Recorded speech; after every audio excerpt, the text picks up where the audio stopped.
সে যখন ড্রাইভ করতো আপনি কখনো গাড়িতে ওরে চলেছেন? আল্লাহ, এই কথা আর বলো না, এই কথা আমি বলতে পারবো না, ডেঞ্জারাস। আমার ওই ওই একটা ছবি, শুধু তুমি বোধ হয়, যে মেয়েটা আমাদের মারা গেল, শ্যামা।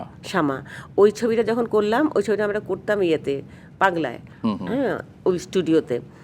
তো আমাকে আমার সাহেব নামায় দিয়ে আবার গাড়ি নিয়ে চলে আসতো, সেটাও দেখে বলে, কেন এটা কোনো কথা হলো নাকি, আঙ্কেল কেন তোমাকে দিয়ে দিল, আমি আছি কি জন্যে, আমি নিয়ে যাব।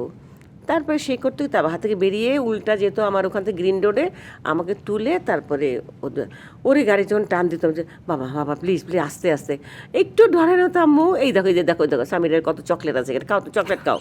হ্যাঁ, ও খুলে দিত এটা, দেখতাম যে প্রচুর চকলেট ওখানে, কিচ্ছু হবে না, কিচ্ছু হবে না। আসলেই তাই, আমি তো বেশ কদিন ওর সাথে যাতায়াত করলাম, মানে কোনো দিনও কোনো গাড়িকে, রিক্সাকে, কিছুকে মারা তো দূরের কথা, নিজেরও কোনো সমস্যা হয়নি আল্লাহর রহমতে।